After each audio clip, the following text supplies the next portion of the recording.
They told us we couldn't possibly succeed. At the end of the 1960s, NASA starts work on its most daring planetary mission, placing 2 spacecraft on Mars to search for life. To say that that was an easy process would be a huge mistake. Project Viking will challenge engineers to the extreme. Not to build big, but to build small. You're talking about a biological laboratory, and you're shrinking it down to a box 1 foot on each side. Who are we kidding? It would never work. I'd say it almost brought us to our knees. To succeed requires a spacecraft that must work by itself, millions of kilometers from Earth. And if any of that goes wrong, it's game over. As mankind plans a return to the Red Planet, this is the story of the unsung heroes challenged to make the first successful landing on Mars.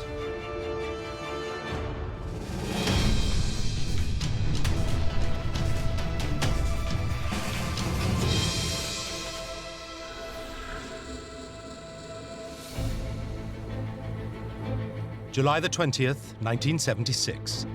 The Jet Propulsion Laboratory, California. Project manager Jim Martin and his team of engineers are on the verge of making history by safely landing the Viking spacecraft on Mars. Over 300 kilometers above the surface, Viking 1 begins its critical descent.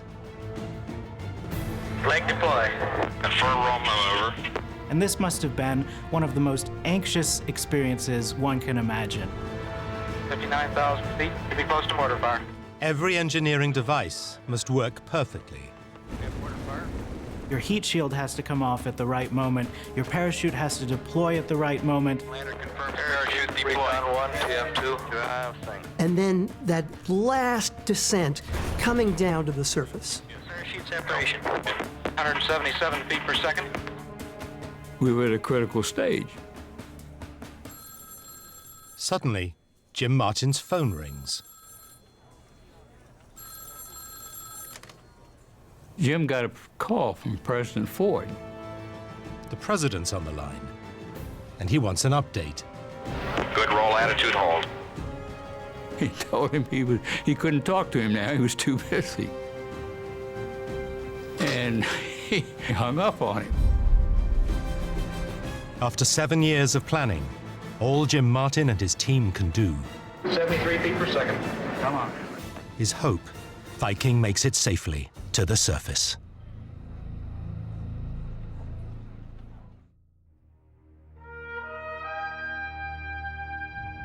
The story of Project Viking begins in the 1960s.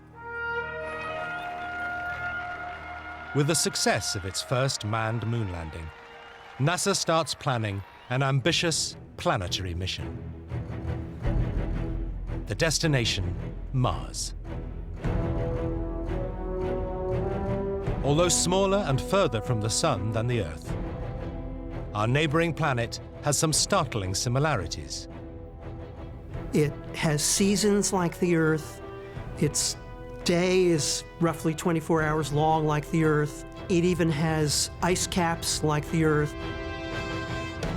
The planet's likeness to ours is so strong, NASA designs Project Viking with one goal in mind. One of the overarching questions in all of science is there life outside the Earth? And that's the unique thing about Viking. Viking was a science-driven mission. At over 300 million kilometers away, the search for life on Mars will test engineers to the extreme. To think we could do this was an absurd assumption. We knew nothing about Mars at the scale of a lander, or nothing about what it was really like on the surface. We didn't know whether Viking would sink in the dust. We didn't know whether it would hit a mountain. During the 1960s, one reason Mars remains enigmatic is the challenge in reaching it. The Soviets and Americans launched numerous missions, many ending in disaster. Mars is much tougher because it's so much farther away. You have to be incredibly precise. The targeting, the navigation through millions of miles of space. For Gus Gustafaro, Viking's deputy project manager, it's a journey full of unknowns. Therefore, we were going to write a spec that had a lot of TBDs in it. And we were going to have to get these TBDs answered. And you know what TBD is? It's to be determined. The best way to search for life on Mars is to land there. How to do that safely is one of the engineers' biggest challenges. They must choose one of two options. Option A was to send a lander directly to the planet and have it land without going into orbit first. It's called direct entry. On arriving at Mars, a flyby module releases the lander, which descends straight to a predetermined location. You don't go into orbit first, you just come screaming in and you slow down, you get to the surface. So with direct entry, you're gambling big time. You're just coming in and hoping for the best.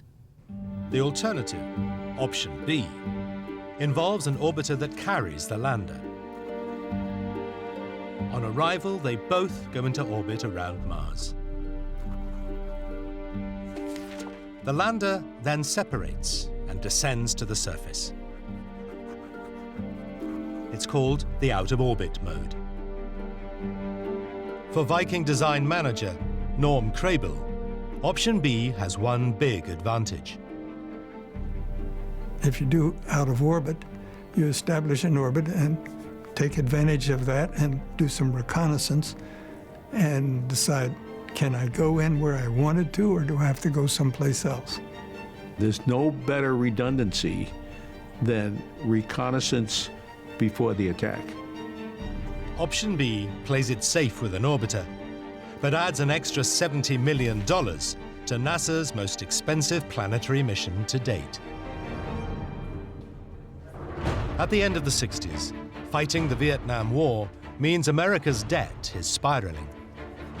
An expensive mission to Mars is hardly a vote winner.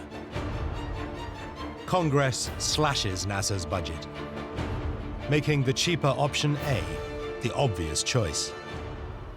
It was, in fact, quite surprising to many of the people involved in Viking that NASA chose option B over option A.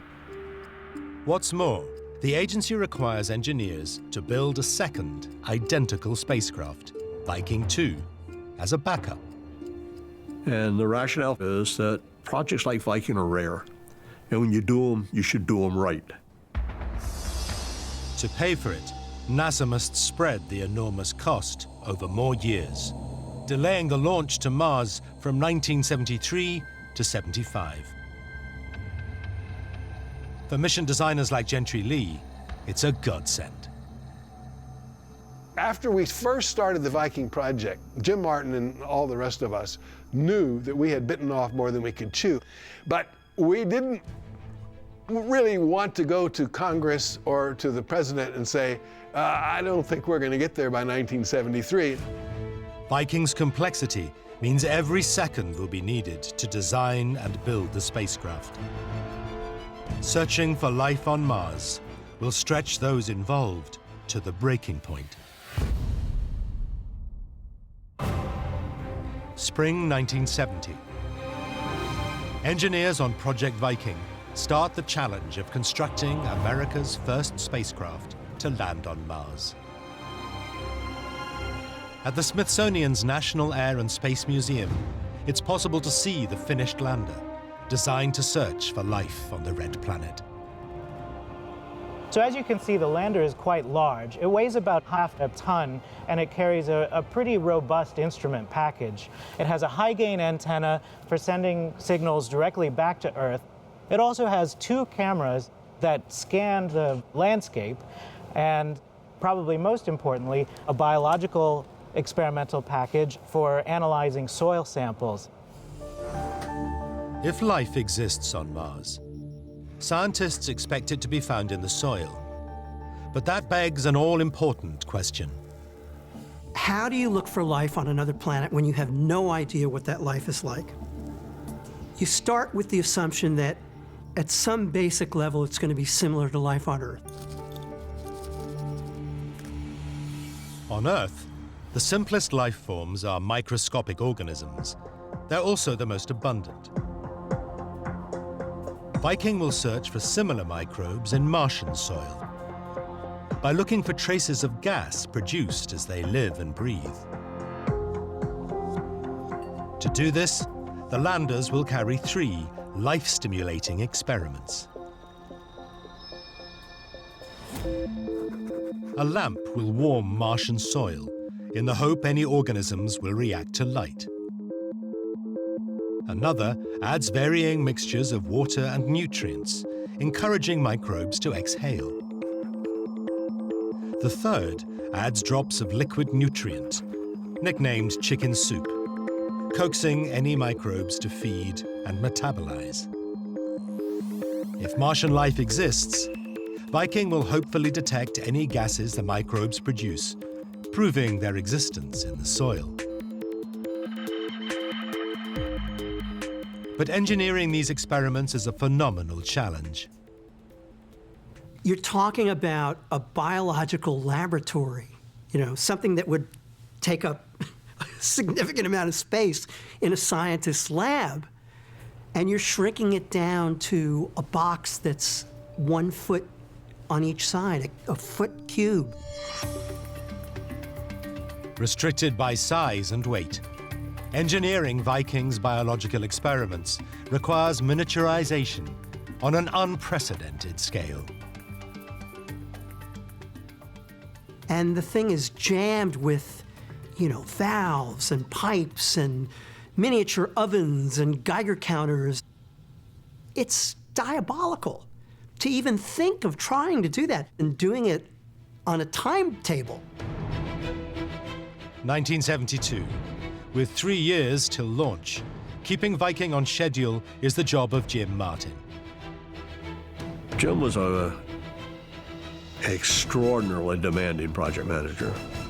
Nothing short of excellence was good enough for Jim. Jim runs a military-style operation, devising a notorious strategy to deal with the challenges. And his concept was a top 10 problem list. And so top 10 problem list became very much a part of the culture of Viking. Sometimes the top 10 list had 11 items on it. And I mean, it was almost depressing as to how challenging some of these things were. And the biology experiments were on that list for a very long time. Incredibly, 40,000 parts are crammed into a space not much bigger than a briefcase. I'm sure the engineers were tearing their hair out. I'd say it almost brought us to our knees. But the task is about to get harder still. Combating an invisible threat, biological contamination.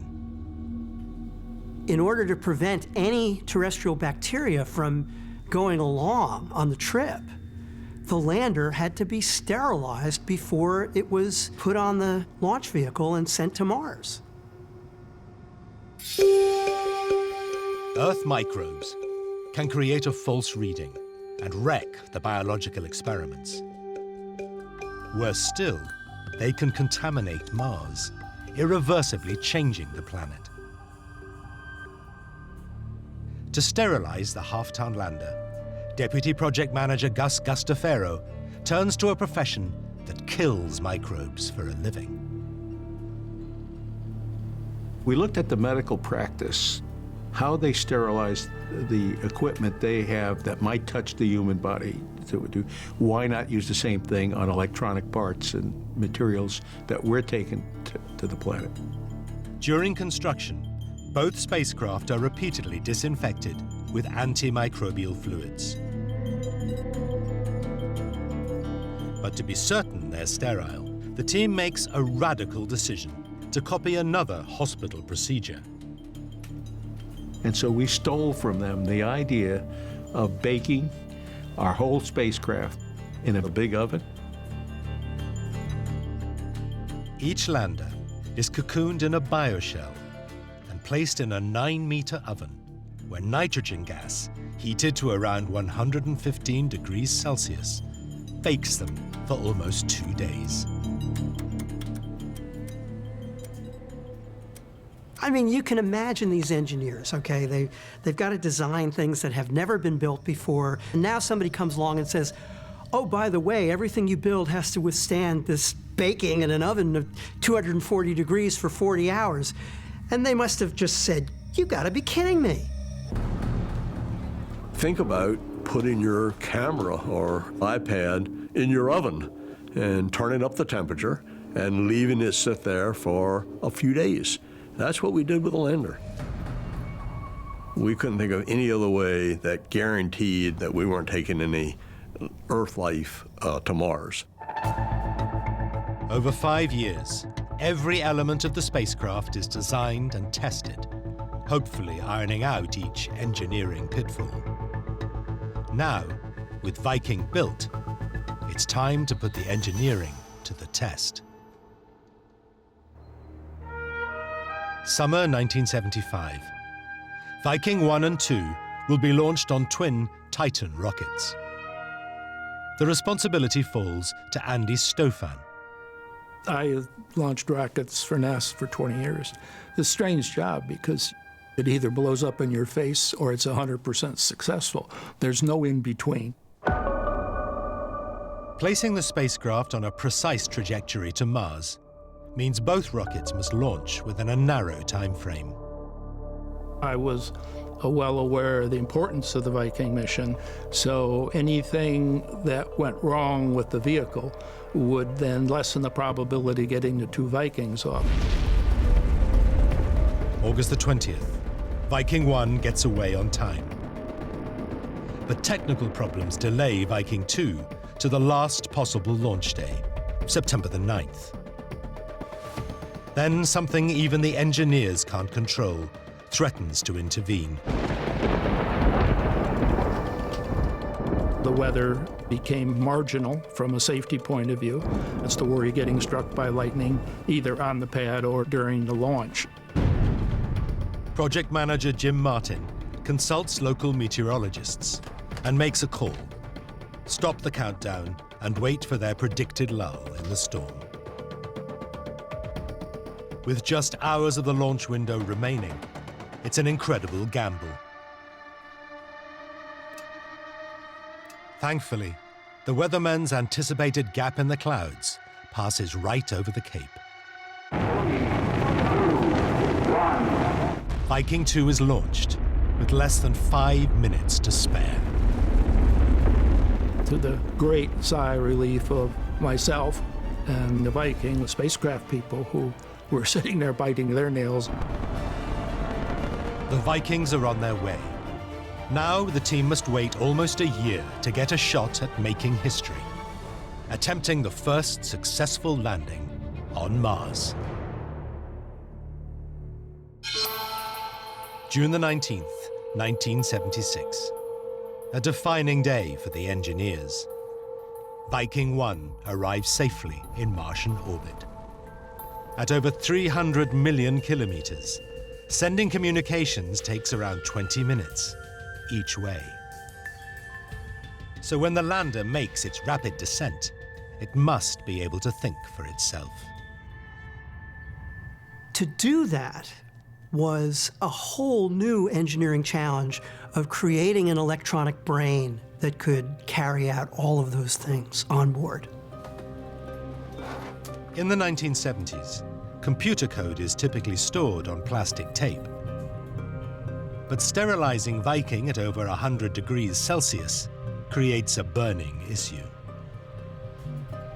Had we heated the spacecraft that much, magnetic material would have melted away along with the tape in the storage system. Engineers require a radical rethink. Viking sequencing expert Milton Holt thinks there's a solution. And it looked like, hey, this is the way to go. It's a metal storage device designed for the military. It's called plated wire memory. So on these strands of wire were the instructions that would get the lander to do everything it had to do. It can withstand the sterilization, and it shouldn't be too difficult to manufacture, as we thought at that time. In fact, engineers face a painstakingly intricate task.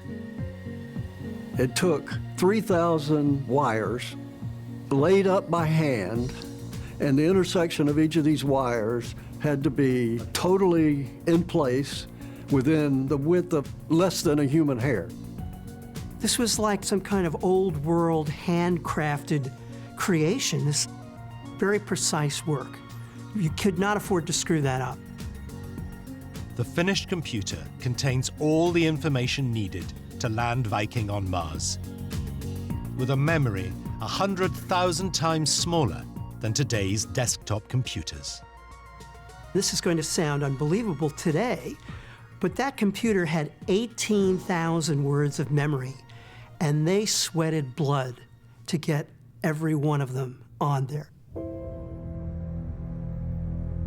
July 1976. Now in orbit, Viking 1 uses its cameras to give the team their first detailed view of its pre-selected landing site. And the first pictures were alarming, and I really mean alarming. The landing sites were chosen from pictures taken almost 5 years earlier, when the Mariner 9 spacecraft orbited Mars. The Viking orbiter pictures were a factor of 10 better in resolution, and the change was just astonishing. What appears smooth in the Mariner images now looks decidedly dangerous. There were features that looked like giant fingernails had scraped across the surface. There were huge boulders, trash bin-sized boulders, that could potentially kill the spacecraft if it landed there. I mean, this was not the place that you wanted to throw a $500 million worth of lander at. But luckily, the original decision to orbit Mars rather than head straight to the surface buys time to search for a safer site. But they still had some time pressure on them. Viking 2 was on its way, and also the nation was watching. As the new pictures would come in, the scientists would look at them closely and try to figure out, based on counting craters, how rough is the surface likely to be in that spot. To say that that was an easy process would be a huge mistake, because it just took meeting after meeting after meeting. First site, rejected. Second site, rejected. We rejected the fourth one, rejected the fifth one. It's now July the 10th or so, and the second Viking is about to get to Mars, and we can't manage two of them at once. After 22 intense meetings, Gentry Lee and his exhausted team make the final decision. 3 o'clock in the morning, we're looking at the pictures of the sixth site, maybe it was the seventh, I forgot which one, and finally Hal Mazursky, who was one of the most eloquent spokespersons for exploration of the planets, put his head down on the table and said, "This is probably as good as we're going to find, and I'm tired." And so with that, we decided we would go down. July the 20th, 1976. With the landing site chosen, it's time to make the descent. After final checks, the critical go command is sent. And Viking 1 is released from its orbiter.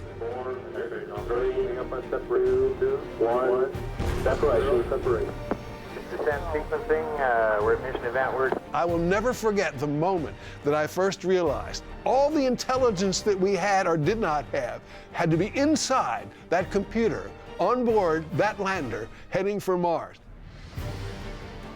That separation, it's lost its mother, so to speak. It's by itself. It has to get there through a sequence of events that are pre-programmed. For the next 3 hours, Viking is completely dependent on its onboard computer to safely reach the surface.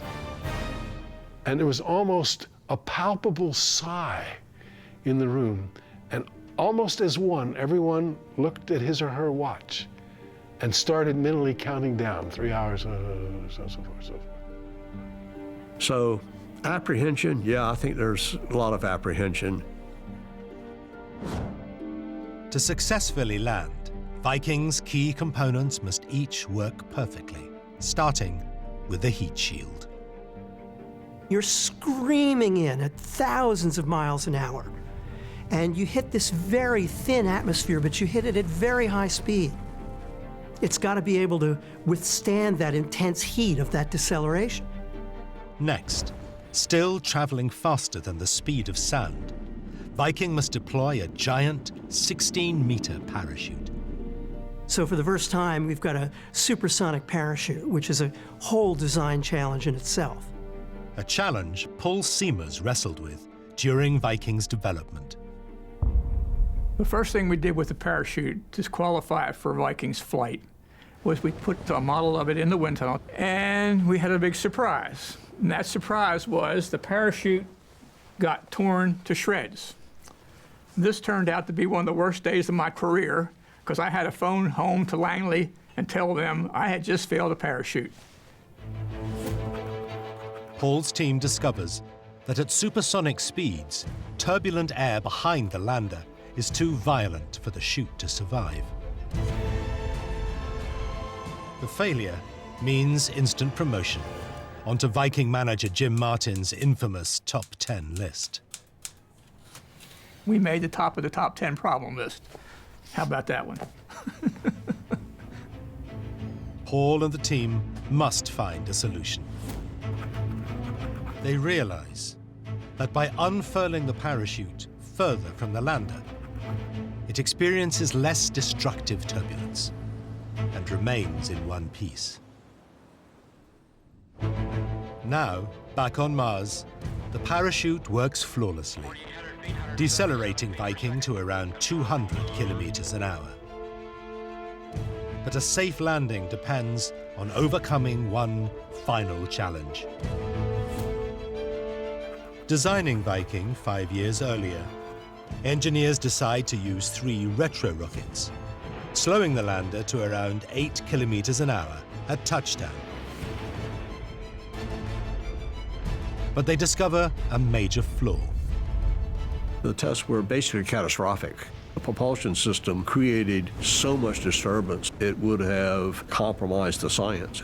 If there was any life there, the heating was such it would cook it, literally kill it.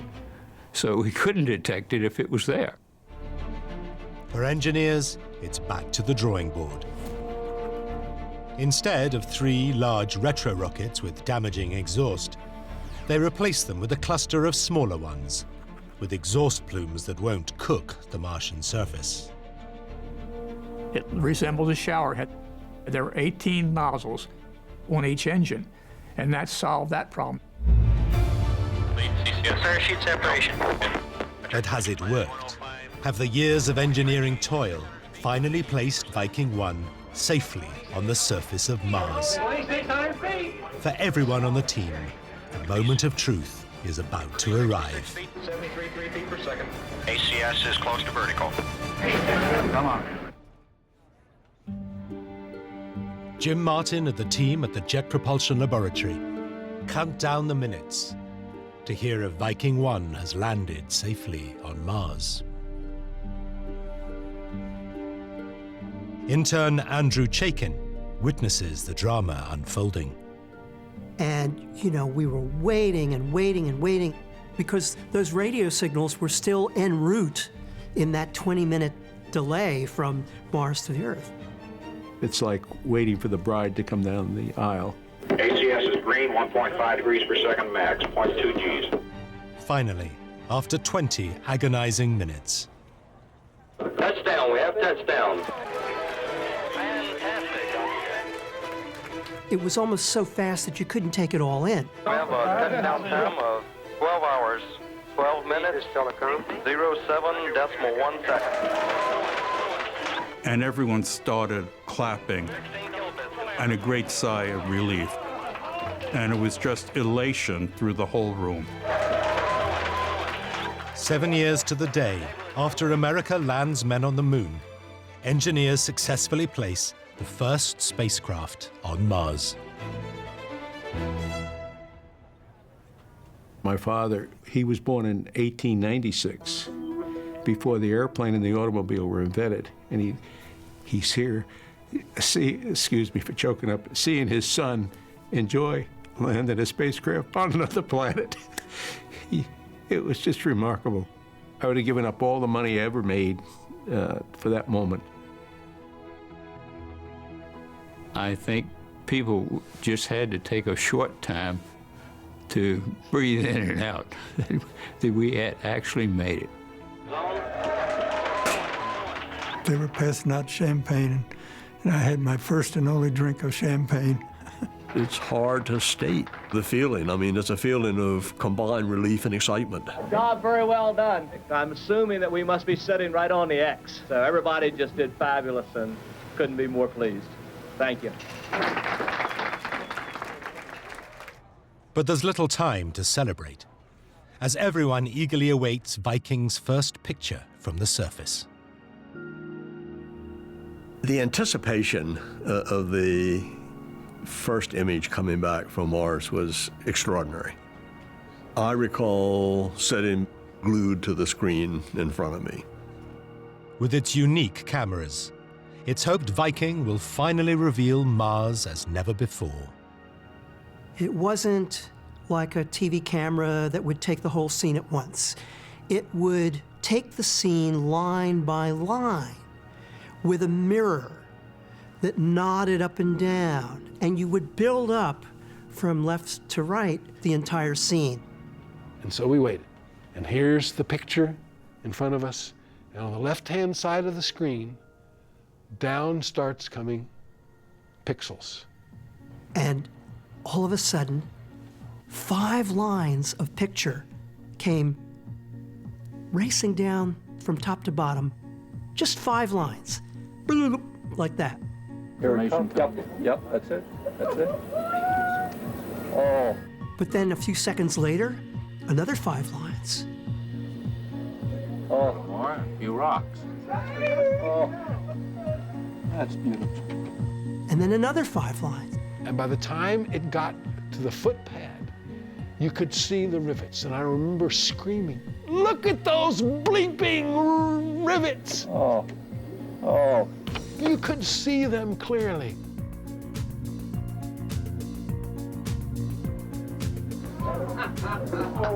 It's incredible to see that Mars is really there.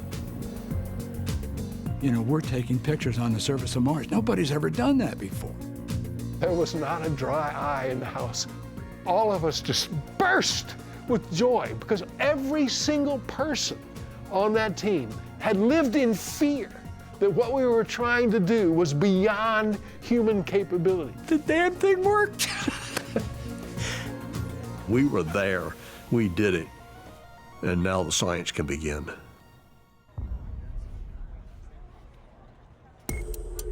With Viking 1 safely on Mars, what could be the most profound experiment in human history can start. The lander will gather soil to examine it for life, using its sampling arm. At the end of the arm, there's a scoop. Once the arm has collected a sample, it can then be retracted and turned to deposit that sample into the biological experiment package. The onboard computer commands the sample arm to unfurl. But with the engineers and the world's press eagerly waiting, there's a problem. The scoop fails to extend. Oh my gosh, it was a panic time. After all the glory of landing safely would still not be a success if we couldn't get any material. If we couldn't get a soil sample, that would mean that lander was out of business. There was a lot of apprehension because we didn't know why at first it hadn't moved. The engineers are dumbfounded. With the Viking 1 mission in jeopardy, everyone is scrambling to understand what's gone wrong. And that was when this young engineer came in and he looked at me and he said, "I just went over the sequence. did you have a separate sequence to unlock the key? Oh, I said, and I remember that distinctly. I said, that's it, that's it. The team can't quite believe it. A locking pin on the sampling arm's protective shroud has failed to drop free, and the arm is stuck. Anytime we were testing on the Earth, we never had the locking key in, so we didn't have a sequence that removed the locking key first. Incredibly, engineers have overlooked a vital part of the computer code that helps remove the pin. The solution is to write and then transmit the missing code to the lander. But with 1970s technology, that's easier said than done. Well, the problem was the way you generated a computer program was you had a deck of cards and there were holes punched in these cards, and the position of the holes would tell you what command to load into the computer. Working around the clock, the punch card code must be meticulously checked. You'd be in there early morning, 2 or 3 o'clock in the morning, you'd put your deck in the computer,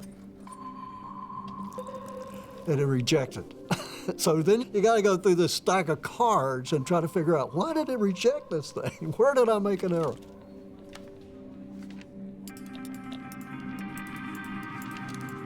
Milton and the team iron out every last glitch. Check the code works on Earth. And then it's radioed over 300 million kilometers to the lander. Now, they must wait. The next day, when we got the pictures back, lo and behold, the pin was laying on the surface of Mars. And so we knew that this problem was behind us. But Gentry Lee is not quite off the hook yet. So I got to explain all this to the media. And of course, Jim said, now, don't embarrass yourself by saying you just forgot to unlock the thing. So I made up a perfectly honest story that made it sound much more complicated. I said, these instruments on Mars are very complex, and you have to study the sequences very carefully. And we found that we had made a slight error in the sequence. That was true. We have touchdown. Less than 2 weeks later, Viking 2 also makes it safely to the surface. Both landers sample Martian soil in their onboard labs. What they find remains one of the most contentious results in planetary exploration. The Viking cameras give scientists their first close-up look at the surface of Mars. But now all eyes are on the results of the biological experiments to see if they will detect microbes living in the soil. There were 3 experiments. 2 of the experiments gave results that were not consistent with life. That leaves one last experiment. Adding nutrients to coax any Martian microbes to feed. What's detected comes as a shock. The 3rd experiment, called the labeled release experiment, gave results that in 1976 indicated there was life on Mars. But this positive result is controversial. On analyzing the soil further, Viking is unable to find any organic material, the stuff that life is made of, creating a dilemma. If there's life on Mars, where is the organic material? One newspaper would say, Viking found life. Another one would say, Viking did not find life. And as a result, everybody was confused. To confirm life, the science community requires more robust evidence, as planetary scientist Jim Green knows. If each and every one of those instruments gave us a positive indication that a reaction could occur that was biological, that they were measuring, then we could be assured that it was life. But Viking provides ambiguous results. Now that means the scientific community couldn't get behind the idea that life exists on Mars today. Even now, the Viking results are hotly debated, and the question remains, does life exist on Mars? Well, we want to find that out. Beginning in 1997, NASA returns to the Red Planet with a series of rovers. Studying the environment, their results have added to the speculation Mars might be able to support microbial life. So now we want to go back and we want to attack it in a different way. At the Jet Propulsion Laboratory, the latest generation of engineers, like Matthew Robinson, are designing a bold new mission with a twist. We want to return the samples back to Earth so that we can process those samples with instruments that have much more precision and much more capability than what you can send to Mars. NASA plans to bring back to Earth Martian soil and rock samples to analyze for evidence of both present and past life. Helping design the vehicle that's going to select the samples is Mars rover veteran Rob Manning. Now we're building a new rover to land in 2020. However, it does something that no other rover has done before. It has the capability of drilling rock, creating about a chalk-sized sample full of a history of Mars. This is an enormous engineering challenge. Matthew and the team are experimenting how to extract a sample. The way that we acquire samples is using a coring bit, much like a drill that you would get from a hardware store. The drill will be able to extract core samples from soft sandstone to the toughest granite. Once we core into a rock, a robotic arm moves up and it goes over to the rover.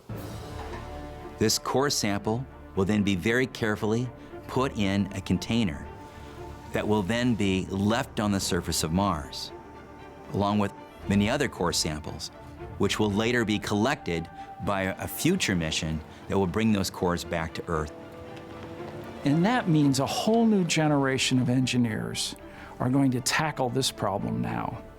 But they have one major advantage. They have the knowledge that has been given to them by the Viking engineers, demonstrating how we can do this. It's a lasting testament to the Viking team that their technical achievements, made almost half a century ago, allow missions to land on Mars today. It's amazing and mind-boggling that they were able to pull that off at such an early time in human engineering history. It's like a symphony in many ways, and each of these individuals played their part. All I could think of was, and I hugged the people around me, we did it! We did it! We did the impossible. This is a symbol. This is my Mars 76 buckle. It was the biggest thing I've ever been involved with. And it worked, like I expected. I have to confess, I've got a real feeling of pride of having been a part of it. And the emotional feeling's still there. That's everything I know, more than I know.